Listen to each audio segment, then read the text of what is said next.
before you.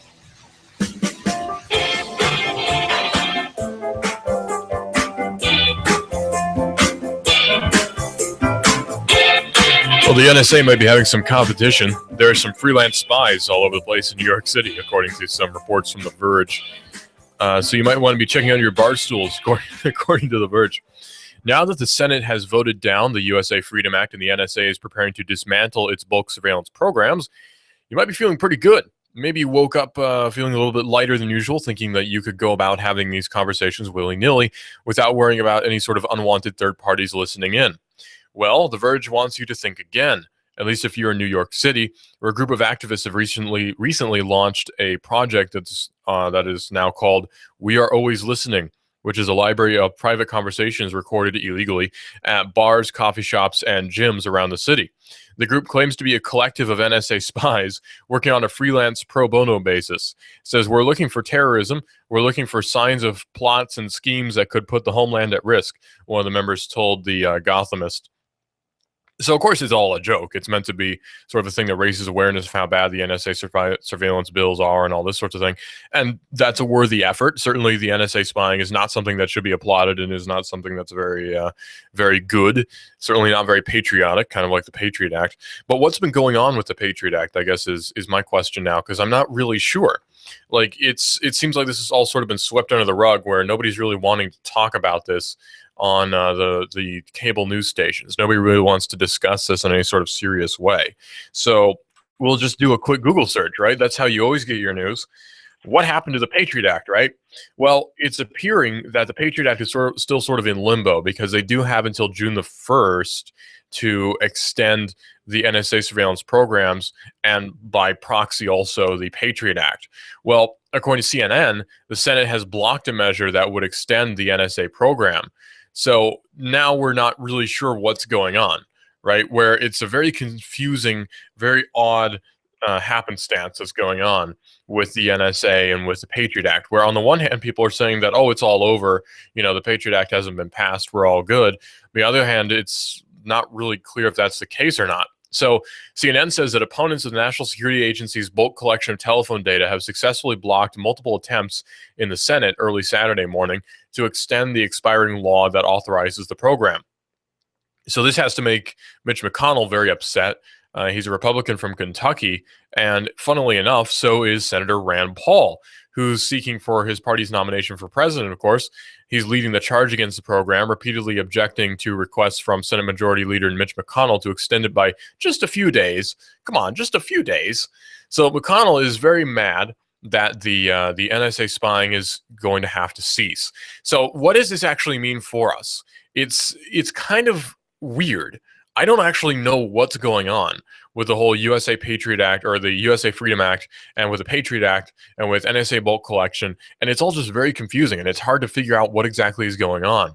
So it's like watching a professional wrestling game, really, when you're watching some of the C-SPAN footage, where it's been described what's been going on pretty well here, where Mitch McConnell said, or rather, Rand Paul says, we have entered into a momentous debate, says Mr. Paul, who said that he objected because his request for a guarantee of the 2 amendments on a future bill dealing with the NSA program was denied, saying this is a debate about whether a warrant with the single name of a single company can be used to collect all the phone records of all the people in our country with a single warrant. He says our forefathers would be aghast. Now, the problem with the USA Freedom Act is that what it would do is it would end the NSA bulk collection without warrants, essentially, but it would mean that different companies would still have access to these records, obviously, and the NSA could get access to these records just with one warrant. All they'd have to do is write a warrant for all the records that are in this particular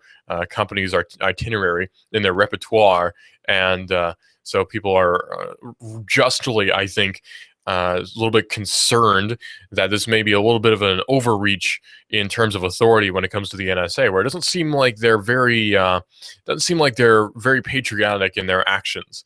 It doesn't seem to me that taking a bunch of information from people, essentially stealing information from people, is very patriotic. It doesn't seem to be very very American, I guess. Theft isn't really supposed to be the American way. truth, justice, and the American way. These things are all supposed to be sort of synonymous, and it's really not that way anymore. And I don't know if we'll ever get back to that. Probably not, or if we ever were that anyway. But Mr. Paul says that this is a debate about whether a warrant of a single name of a single company can be used to collect all the phone records of all the people in our country with a single warrant. So the idea would be that, let's say AT&T is your provider, and you are now suspected to be a domestic terrorist. Oh, surprise, surprise. It's happened to me. It could happen to you. So you're now suspected to be a domestic terrorist, and the NSA decides in their bulk collective knowledge that you are now a potential criminal. So some guy in some office in the NSA writes you a warrant, and this is now filed and all this sort of thing, and then the judge signs off on it. So this warrant now is served to AT&T. Of course, is all too happy to help, and some guy in his office in AT&T serves his papers, and now they have all the information on you that they could ever possibly want with just one warrant. So it doesn't make things any more difficult than they already were. If anything, it just adds one extra layer of security, if you could call it that. And even then, people are probably just going to ignore that extra layer of security anyway and collect your information without warrants, as has been going on in San Bernardino County. We're going to talk about that in a second, too. So later, standing on the floor of the hushed chamber, Mitch McConnell made repeated attempts to keep the law alive. The first was to extend the NSA's authority to June the 8th, which was objected by Paul. McConnell's next attempt was to extend to June the 5th, which was objected to by Oregon Democratic Senator Ron Wyden, an ally of Paul in the issue. An attempt by McConnell at a June 3rd deadline was also denied by Senator Martin Heinrich, who's a Democrat from New Mexico. Finally, Mitch McConnell requested the program be extended until June the 2nd, just one day after the law is set to expire, and Paul objected again. Senators, who throughout the week generally thought a short-term extension would eventually be approved, appeared kind of stunned by these swift exchanges between McConnell and the three opponents of the program. Gasps were audible. An exasperated McConnell then took off his microphone and huddled with his leadership colleagues, searching for what to do next. After a few minutes, he returned to the podium and announced the Senate would adjourn and return to work a week from Sunday and try to keep the law in existence. He says, "We'll be back on Sunday, May the 31st. One more opportunity to act responsibly to not allow this program to expire," he said at around 1:30 a.m. He says, "This is a high threat period. We know what's going on overseas. We know what's been tried here at home. My colleagues, do we really want this law to expire?" So he's using scare tactics in order to try to pass his silly little law, and it's really not going to work, I hope. It seems like if it hasn't worked so far, it's probably not going to. And it seems kind of silly to me how desperate he is to get this law passed, how desperate these people are to get this law passed. So by the time McConnell spoke, the visitors gallery was largely empty, but a small group of people wearing brightly colored Stand with Rand t-shirts remained. McConnell wasn't the only senator who was frustrated with Paul's tactics. Some senators privately grumbled about having to stay late as the Memorial Day weekend got underway, and Missouri Democratic Senator Claire McCaskill tweeted that the Kentucky senator was using the moment to grandstand. Heaven forbid you actually do your job. I mean, think about it. I'm working today, right? I'm here. I'm working today. It's Memorial Day. I'm fine with that. It's my job, right? I mean, it's my job to talk. It's my job to talk if it's Memorial Day. It's my job to talk if it's Saturday. It's my job to talk if it's any one of the weekdays, excluding Sunday, of course. It's just my job to talk.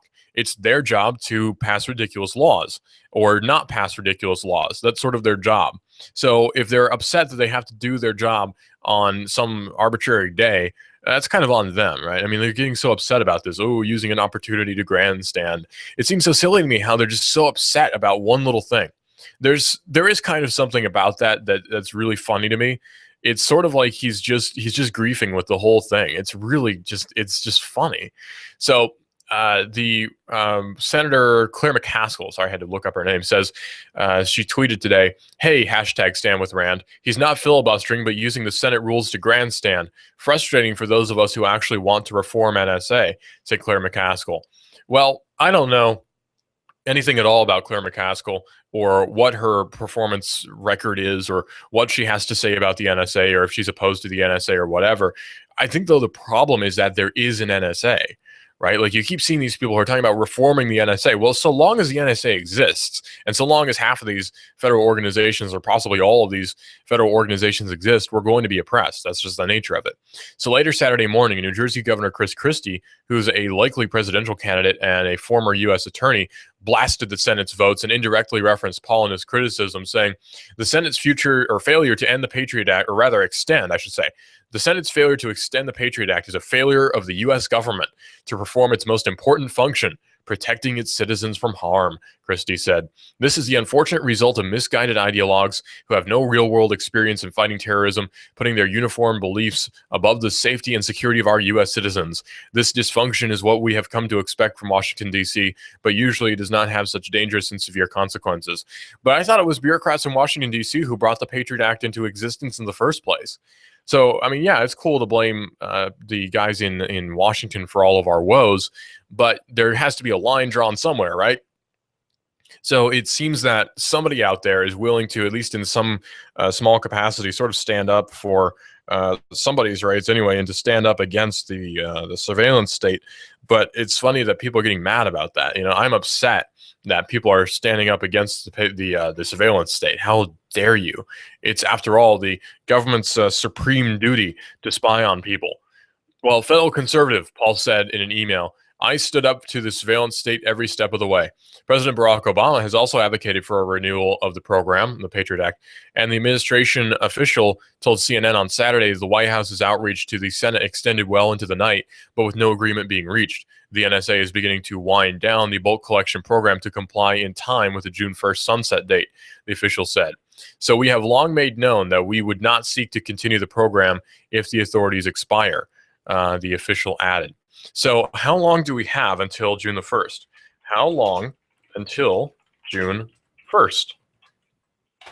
So we have just a few days until June the 1st. It's the 25th right now. So we have 1, 2, 3, 4, 5, 6, 7 days until June the 1st. So we have just about exactly a week until the Patriot Act expires. So we have a week until this one puzzle piece, one piece of the puzzle of the tyrannical surveillance state is over. So we have about a week now until it's over. And I can't wait. Hopefully, Mitch McConnell doesn't do something silly and try to forcibly push through the Patriot Act as maybe a new tax or something. Hopefully he doesn't do that. Well, meanwhile, in New York City, people are protesting the NSA, I should say, with their own little sort of a joke of a program, I guess. I mean, it's meant to be a joke, and it is pretty funny. But the project seems to be sort of an unsubtle commentary, according to The Verge, on the NSA's ham-fisted approach to bulk data collection. One section of the site redirects to an ACLU page urging people to ask their representatives to let Section 215 of the Patriot Act, clause that allows the FBI to order the secret collection of tangible things, to die. Although it seems likely that Section 215 will dissolve when sections of the Patriot Act expire on June the 1st, Senate Majority Leader Mitch McConnell has scheduled a last-minute session for May the 31st to try again to pass the Freedom Act. So hopefully this does not happen. On May the 31st, which is 1 day until the expiration of the Patriot Act, that's how long we have, is 7 days, or rather 6 days until that time. So then Senate Majority Leader McConnell will have exactly 1 day to keep the Patriot Act going. And here's hoping that that doesn't happen. It's weird, though, that there are people who actually support the Patriot Act. I don't understand that. You know, there's this mentality that certain people have where they're just willing to keep this thing going. I don't get that. Well, for now, there aren't many identifying factors attached to the recordings, although you can make out first names. The project is a more straightforward form of eavesdropping that you sometimes can avoid in public spaces. It's a reminder that people have conversations that can be as mean and ridiculous as they are dull. This man in particular reports that he's talking about certain movies and things, and there's other recordings about a person planning to finish a book and watch House of Cards. It's really just boring stuff. But that's what the NSA has to sift through each and every day. There's some guy in some office somewhere who's sifting through all this information. And if there's a keyword spoken somewhere, he has to report that and record it and send it to some office somewhere. It's always some office somewhere. It always comes down to some office somewhere. Well, we are AM 1240 Hot News Talk Radio, and we're everywhere. Listen live to Hot News Talk Radio at hotnewstalkradio.com. Download the TuneIn Radio app and search for Hot News Talk Radio. Hot News Talk Radio is also on Twitter, where you report the world of science. That's AM 1240 Hot News Talk Radio. You can save half off now. Go to hotnewstalkradio.com. Click on the half off link for great deals. Hot News Talk Radio saves you money. That's AM 1240 at Hot News Talk Radio. And Automax is a little car lot where top quality used cars are sometimes $2,000 and less than other lots. It's an unpretentious little car lot just past of Central High, just east of it, actually, on Highway 58. They have low overhead and no staff. Louis does it all himself, and he passes the savings on to you. Everyone could get a car and rebuild their credit as well, because as you make your car payments, they actually report that to all 3 credit bureaus, so you can rebuild your credit doing that as well. That's Automax at 643-2886. That's 643-2886, and ask for Louis, and he'll help you out and let him know that you heard about him on Hot News Talk Radio, and that would certainly do us a favor. So if you're looking to get a new car, you can do that at Automax, which is a nice little car lot where he does almost everything himself. Louis does pretty much everything himself. They're right down to washing the cars and putting the little badges on and everything. Louis does it all himself, and it's really spectacular that he can manage to do that. And that's the clear economic reason for why he can charge less for his cars. He doesn't have a huge staff to pay, whereas some of the other car dealerships, they have huge staffs. They have sometimes redundancies in who they've hired and all these sorts of things, and it really makes it so that you have to pay more for your car because they have to pay the different employees. It makes sense, but it means that you have to pay more. So we definitely don't want you to have to pay more, and that's why you can go to Automax, and he can sometimes have deals that are up to $2,000 less than what the other people have at their different car lots. And in fact, he's doing a special deal with us at Hot News Talk Radio where you can buy a Jeep Grand Cherokee for only $3,500. So $3,500 will buy you a red Jeep Grand Cherokee from 1999, and it's a great little car, an SUV actually, sort of a smaller SUV. And you can get that for $3,500 right there on hotnewstalkradio.com. Click on the half off link, and you can get that for yourself. So there's a lot of neat stuff on Hot News Talk Radio. Just click on the half off link, and you can get your hands on all of that right here at Hot News Talk Radio. So the Justice Department is now releasing guidelines on how you can use your own property. The Justice Department is releasing guidelines on the domestic use of drones. So according to The Verge, after years of operating in a legal gray area, domestic drone use is now starting to amass a number of official rules and guidelines. The U.S. Justice Department is now the latest to provide a policy guideline on the use of unmanned aerial vehicles, or UAVs. On Friday, it published its guidelines laying out how federal law enforcement agencies may and may not use the remote-controlled vehicles. So far, the FBI is the only agency within the department to use the drones in missions. And it appears that the FBI also used them in Baltimore during the protests to scope out potential troublemakers and report them to the police. So the FBI is potentially going a little bit outside the scope of their jurisdiction in order to help out the local PDs.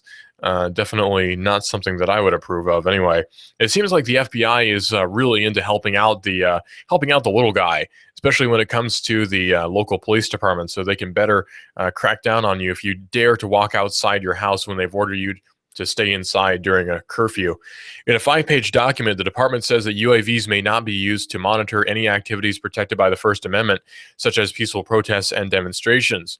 In addition, law enforcement must seek a warrant in circumstances in which a person has a reasonable expectation of privacy consistent with the Constitution. Caller, you're on the air. What's going on? It's interesting. Everything the federal government sticks its dirty little nose in, it ruins. I'm not going to step beyond that. Federal, state, or local government. Anytime these weenie little bureaucrats get their fat faces involved in business, they destroy it. I'm going to give you an example. Are you familiar with Howard parachutes? With what's that? Howard parachutes. Oh, sure. They have the big fan on the back. Yeah. Okay. Yeah. Well, that was a thriving industry started by a guy named Steve Snyder in 1984, 83. And by the 90s, there were 20 manufacturers. 20? Well, of course. What's that? 20 manufacturers? There were 21 manufacturers by the 1990s. Wow. Of these powered parachutes.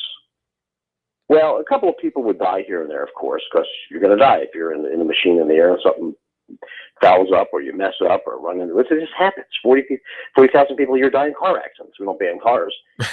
So what did they do? They regulated an ultralight industry to the point where the manufacturers can no longer affordably manufacture these. And now they're down to 2. So they effectively regulated 18 to 19 of these producers out of business. And these are well-meaning small businessmen, too. They just ran them right out of business. The power to tax is power to destroy. I hear these conservative talk show hosts, which, by the way, I hate. I know. Like you guys, they talk about, the minimum wage in California is going to be raised to $15 by 20. And then you say, well, you disagree with a minimum wage. You'll run on that. Well, no, you got to have Well, why aren't we making $100 an hour? Yeah, why not? Everybody will be rich. What about the principle that government has no authority to regulate any wage, minimum or maximum, or overregulate an industry that's not going to interfere with the health, safety, and welfare? My point is with the drones, as long as they're out of B airspace, which is big airspace where your big jets are flying, leave them alone. I know. You're going to have to hold that thought. Why are we just going to string these guys up and get it over with? How long are we going to tolerate talk? You know, it's the same thing, and I got in a debate with someone the other day, another lunatic so-called patriot or constitutionalist. Hey, founding fathers. I'm like, dude, get a clue. The fair play meant the blockading remote.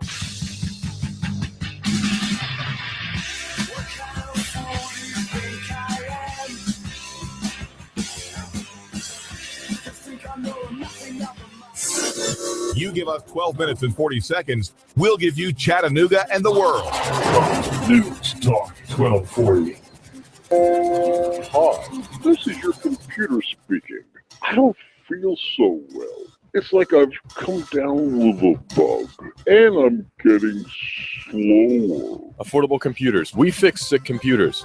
Your hometown guys at Affordable Computers will repair your PC in half the time of the big boys at an affordable price. No tricks, no gimmicks, no computer speak technobabble. Just good, quick, and courteous affordable service and repairs. Want to affordably supercharge your PC? Affordable Computers on Highway 58. Affordable Computers hand builds all desktops in-house. If you're looking for a better-than-new refurb laptop, $150 will get you a Dell or another name brand at Affordable Computers. Affordable Computers, Highway 58, between Arby's and Taco Bell. Also Fort O, Battlefield Parkway, near Holcomb's. Affordable Computers, we service what we sell. Call 499-1975. That's 499-1975. Wow, this is amazing. I'm feeling great. Supercharged. Do you feel better outside your home or business than in? Indoor air quality is important. Mildew, mold, smoke, water, and rodent damage are prime causes of poor indoor air quality. Ducts Indoor Air Professionals, better known as Duct Busters, cleans HVAC systems using 127 definable Duct Busters steps. Let Mark Thompson address the indoor air quality at your business to help reduce employee illnesses. Prevent fires by cleaning your dryer vents. Mark and his parents, Dick and Joan Thompson, have been building our local economy and helping local people with HVAC systems 16 years. Ducts Indoor Air Professionals. Call 876-9907. 876-9907. Ducks. Call now. You give us 12 minutes and 40 seconds, we'll give you Chattanooga and the world. News Talk 1240. You love your hometown.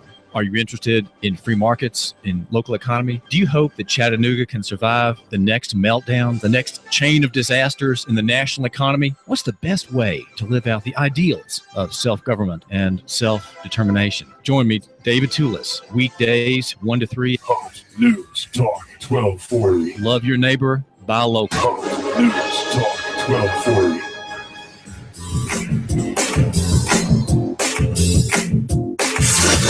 You give us 12 minutes and 40 seconds, we'll give you Chattanooga and the world. News Talk 1240.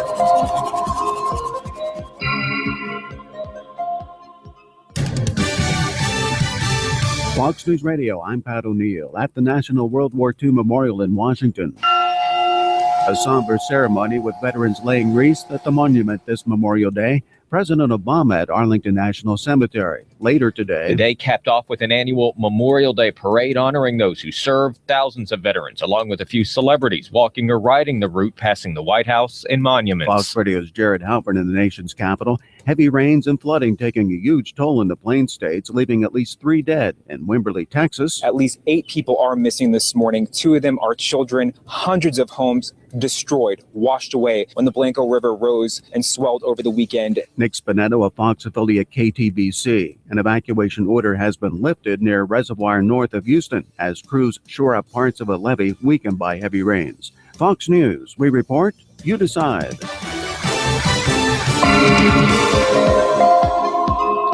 So the Justice Department is now releasing guidelines on domestic drone use. Oh boy.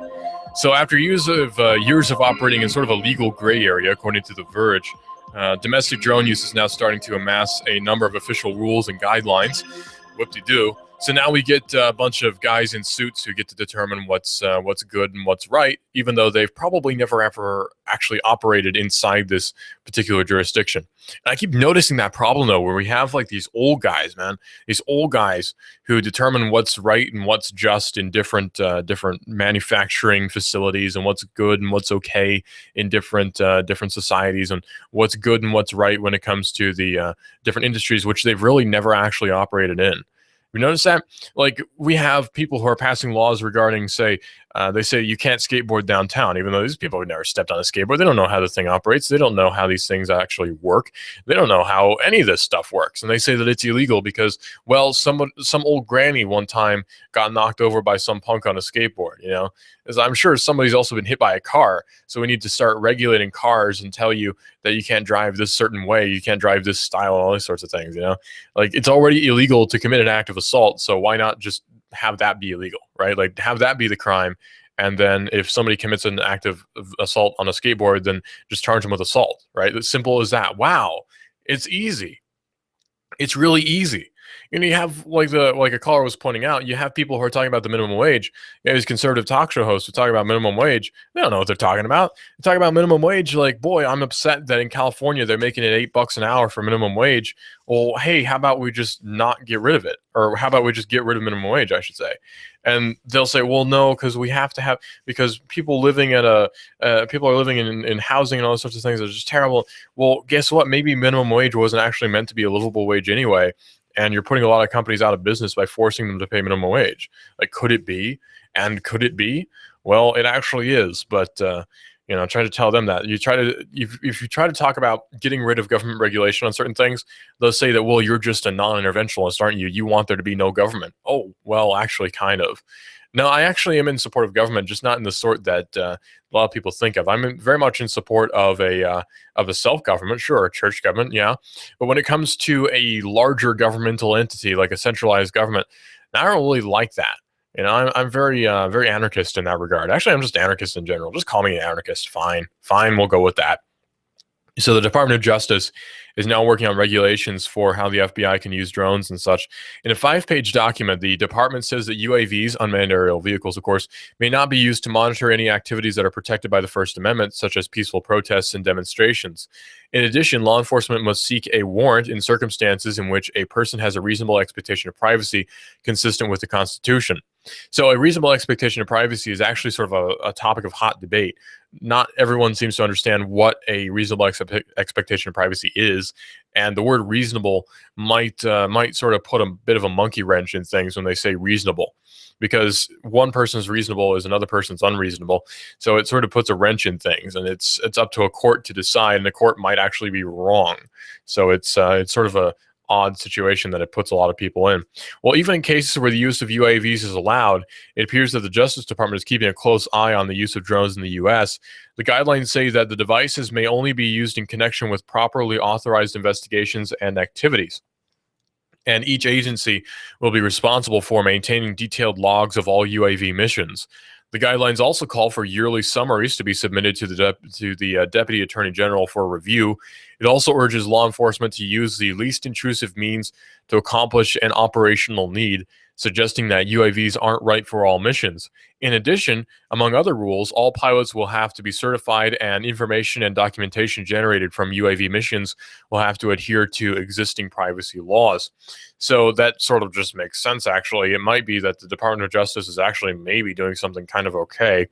The Department of Justice's guidelines come just months after the FAA submitted its long-awaited rules for commercial drone use. It's about time. The department says that the guidelines are consistent with those rules, which call for, among other things, certification and testing for private operators. So the FAA has finally submitted rules for how you can operate your drone. It's about dang time. It's been a sort of a common thing anyway for you to be able to purchase a drone in a hobby shop or online or whatever, and you can fly it around for personal use. But as soon as you started making money off of it, the FAA banned that, saying that, well, you can't do that because we're not making money off of that. So they banned that. And it's been very frustrating ever since. So according to The Verge, the FAA just took a huge step towards legalizing commercial drone flights, and it's about dang time. The FAA's long-awaited rules for flying small drones have now arrived. Up until today, it was illegal to fly drones for commercial purposes unless you had a specific exemption from the FAA for testing. The new rules, if adopted, would allow any company to fly so long as they abide by some sensible guidelines. For the most part, the agency chose to avoid adding any new restrictions, preferring to incorporate drones into the existing framework in an attempt to minimize complexity and costs. Most importantly, the agency said that it believes that drones can save lives, boost the economy, and be integrated safely into national airspace. But pilots will need to take a test and obtain a certificate in order to fly commercially. And that's where problems start to arise. Now I have to start taking tests and they get to regulate all this stuff. And it just makes things really obnoxious. Like now they're telling us that, yeah, you can fly drones for commercial purposes, but we need to make money off of that. So it's yet another excuse for the federal government to start making money. Woohoo. So Ryan Callow tweeted that, ironically, FAA rules require me to turn my phone off. My quick take is that the proposed rules are very sensible. So it's really weird what they're trying to regulate. They argue that drones might be brutally restrictive, the regulations, and that there are plenty of rules in this new document, but nothing that would undercut the burgeoning industry, hopefully. Probably the biggest change is that commercial pilots will now be considered to be operators. They would have to pass a test at an FAA facility, obtain a certificate rated for flying small unmanned aircraft, and renew that test every 2 years. They will not, however, have to log many hours of practice beforehand, as would be required by a commercial pilot's license for airplanes. The FAA proposal also added an age limit of 17. No person can fly more than one drone at a time, and operators must provide their drone to the FAA for inspection upon requests as well. Now, that adds a lot of ridiculous restrictions anyway, because let's think about it. You can't operate more than one drone at a time. That means that there are a lot of different applications for sort of mesh networking for drones, where you have sometimes tens, even hundreds of her proposed amounts of drones, where they're flying in sort of a network, a mesh network, and they all fly as one. So you can't fly that for any sort of commercial purpose. So does that apply there, or would they consider, because it's flying via mesh network and they're sort of automated and everything, would they consider that to be just one drone, even though it's actually 15? It's not really clear. Nobody really knows what these regulations mean when it comes to these mesh networks of drones. It's just weird. The FAA's regulations are just odd. So the FAA's proposed rules for small UAVs would take 1 or 2 years to be adopted, and based on the proposal, even then those rules wouldn't allow Prime Air to operate in the United States, which is a company that has a fleet of different drones, such as Amazon actually has different delivery drones, which are now just a fantasy because of these regulations. But drones could become commonplace on farms, construction sites, and even search and rescue operations. The rules would apply to all units classified as small unmanned aircraft, which the FAA defines as 55 pounds, which is actually rather lenient. I was kind of surprised at how lenient that was. The FAA's proposed rules for small UAVs would take 1 to 2 years to be adopted, and based on the proposal, even then those rules wouldn't allow Prime Air to operate in the United States, as Paul Meissner, who's vice president of global public policy at Amazon. The FAA needs to begin and expeditiously complete the formal process to address the needs of our business and ultimately our customers. We're committed to realizing our vision to Prime Air and are prepared to deploy where we have the regulatory support we need. So now, Amazon, which is working on having a service called Prime Air, which is a drone delivery of your different object or whatever within 30 minutes. Now they can't operate in the United States, even under these new FAA regulations. So somebody is not really paying attention to what business wants, what business needs, and they're sort of operating in the opposite of the interests of American businesses, which is not really surprising. Because if there's any government action, it is going to be operating in the opposite of whatever the interests of American businesses are, or is going to be operating in the interests of whoever has the most powerful lobbyist, whoever has the most funding, or whoever the most members of Congress have stakes in when it comes to stocks. So it's a very frustrating situation. Well, this is AM 1240 Hot News Talk Radio, and we are everywhere. Listen live to Hot News Talk Radio at hotnewstalkradio.com. Download the TuneIn Radio app and search for Hot News Talk Radio. Hot News Talk Radio is also on Twitter, where you report the world of science. That's AM 1240 Hot News Talk Radio. Save half off now. Go to hotnewstalkradio.com. Click on the half off link for great deals.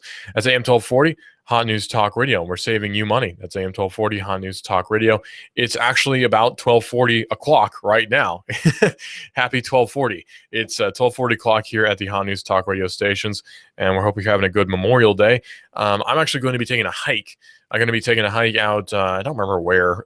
Somebody proposed it, and I said, okay, I'm giving a ride there, so I don't really care where it is. But I'm going to be hiking and picnicking and all this sort of thing. So as soon as I step foot outside the office, it is now relaxation mode for me. So I hope you're having a good and relaxation-filled day as well. So they're wanting to add fourth dimension support to 3D printing. Now, 3D printing is definitely a field which I'm super interested in. The field of 3D printing is definitely the field that I'm very much in favor of, because it's taking the manufacturing process to your living room, and I'm very much in favor of that. Well, Extreme Tech is adding, or is wanting to add, fourth dimensions to 3D printing, according to Extreme Tech. As 3D printing continues to revolutionize manufacturing, researchers have decided that 3 dimensions are not quite enough, and so the concept of 4D printing has now begun to emerge. 4-dimensional objects are built layer by layer with a 3D printer, but they're given time, the fourth dimension. These devices can automatically morph into a different shape and thereby change their function. So far, researchers have developed devices using materials that are actuated by water or heat. This is pretty significant since the structures are ready as soon as you pick them up from the printer. However, up until now, the prototypes printed were very slow, were severely limited in the amount of times that they could be used, and they were weak since they relied on a bending motion in a flexible material. Professor Mark Inhet Panhui, he's a PhD student, he's a professor, and his PhD student Shannon Bakarich are set to change all of that. The University of Wollongong researchers are the first to use a process whereby 4 different materials were printed simultaneously. The hydrogels were used by the team, and they consist of a network of poly N isopropylicrylamide, or PNIPAAM, and an alginate. Alginate is a salt of alginic acid that's normally found in seaweed and, of course, algae, hence the name. Among other things, it is used as a thickener in food, which sounds really gross, but it's actually kind of good. I've used it, or I've had it used before, and it's actually not bad.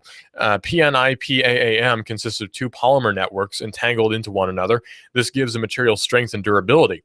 When cracks form in one network, the other one bridges the gaps and so prevents greater damage. Professor Mark and the PhD student Shannon Bakarich are now building objects using 4D printing, which can morph given proper circumstances. The dual network structure is not in any way unique to PNIPAAM. However, the researchers used this substance since it exhibits a large change in volume at a critical temperatures of about 32 to 35 Celsius or 90 to 95 Fahrenheit. This change in volume is caused by a transition of the polymers from a collapsed globule state to an expanded coil state. So when the temperature goes down, the polymers collapse back into globules. So basically what we're saying here is that 3D printing is now sort of creating a new frontier, in that we're going to be having printing that is potentially in a state that can be changed readily based on temperature or other circumstances. So I'm really looking forward to what the future holds for 3D printing. It's really a fascinating sort of topic because it keeps changing every day. Every single time I look at the news for 3D printing, there's some new application for it that's really just changing the face of how we're thinking about manufacturing and how we're thinking about the different processes that allow for different applications of 3D printing. And it's just fascinating how it keeps being used. Of course, the thing I'm most excited about is guns. That's what everyone is most excited about with 3D printing, is guns. And there's different applications for it too, such as medical uses for 3D printing. That's one of the major areas where 3D printing really has an opportunity to save people, because we've been seeing applications of 3D printing where people have been using it for actually 3D printing a skull for somebody. A skull has actually been 3D printed for an individual who didn't have one. And it's really these different applications that make it so fascinating to me. Unfortunately, there are those who are wanting to regulate it, of course. Those people are usually people who have never actually seen a 3D printer work in person, it seems, and they're mostly afraid about 3D printed guns because they say within 24 hours you can have a gun printed in your living room.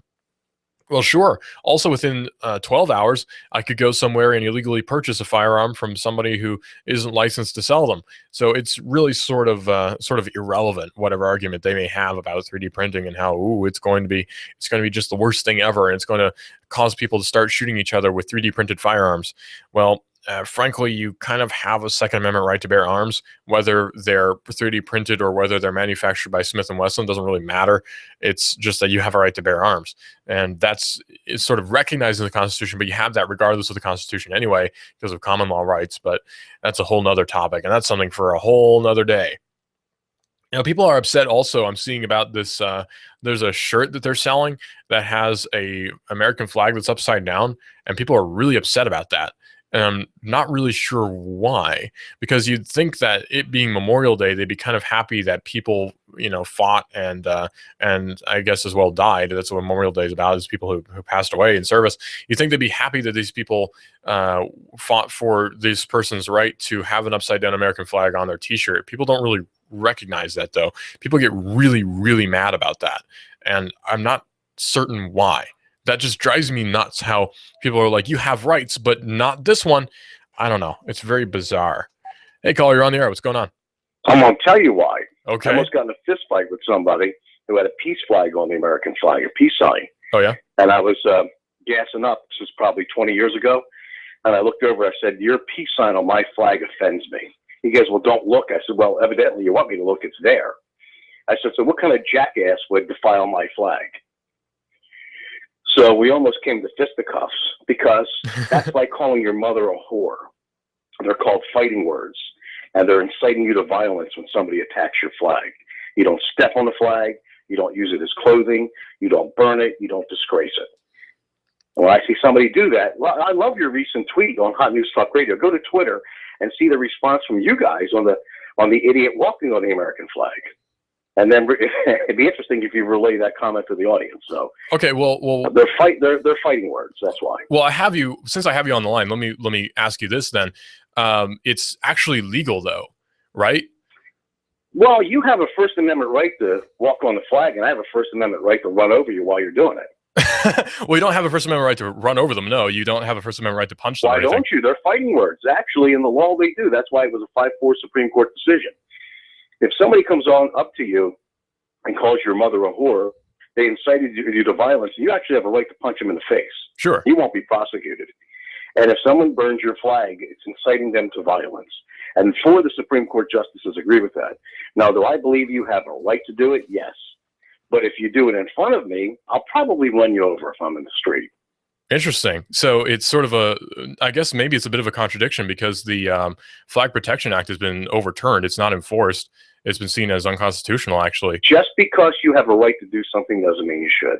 True. You got to be careful. You have a right to speech, but be careful in your speech, because your speech will cause consequences. That's all I'm saying. And the consequence of that is a lot of people fought and died under that flag. And it doesn't represent the government. It represents the men and women from the inception of this nation, including the Confederate flag. It's respecting. You shouldn't trample on anybody's flag, even your enemies. Yeah, I mean, I keep seeing that too. Or their religion. I keep seeing that too. People. Would you go up to your enemy and call his mother a whore or his wife? No, the person's unrelated to the conflict. Then why would you step on his flag?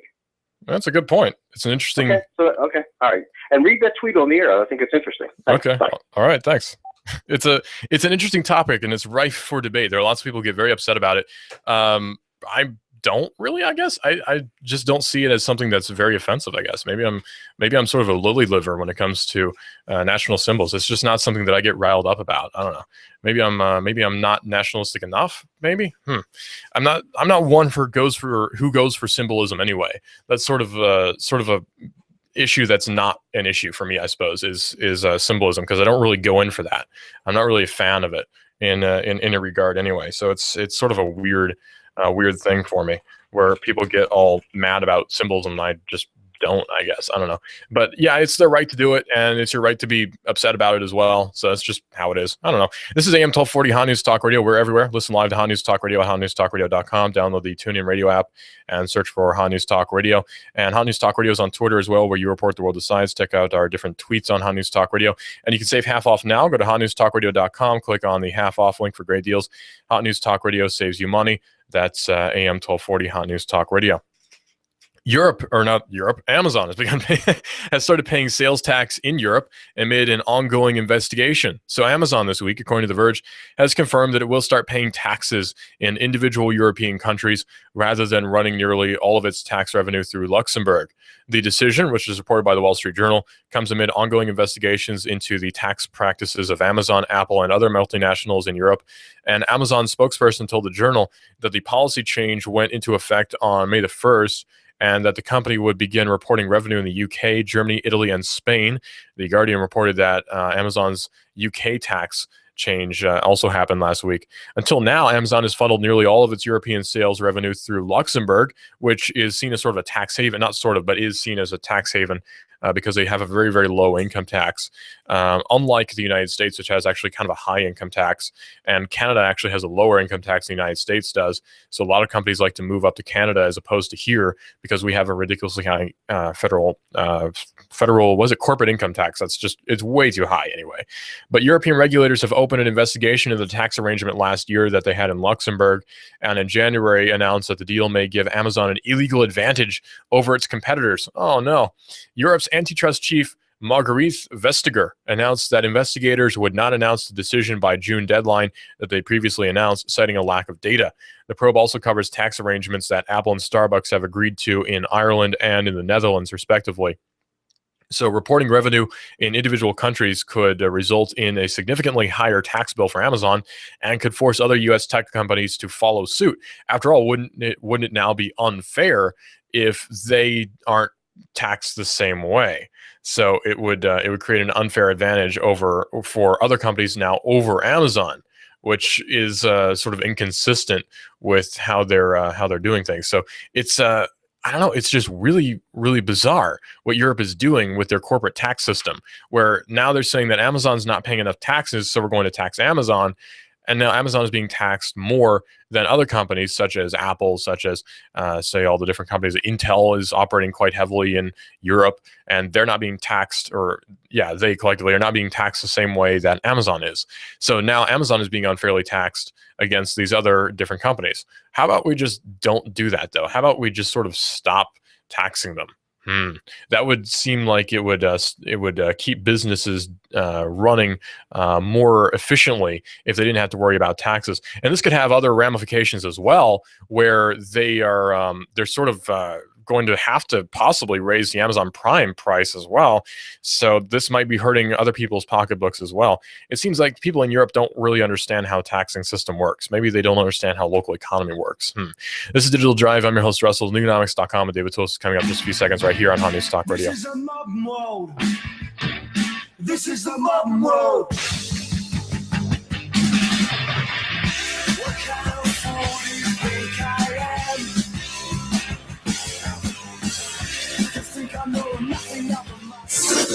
You give us 12 minutes and 40 seconds, we'll give you Chattanooga and the world. News Talk 1240.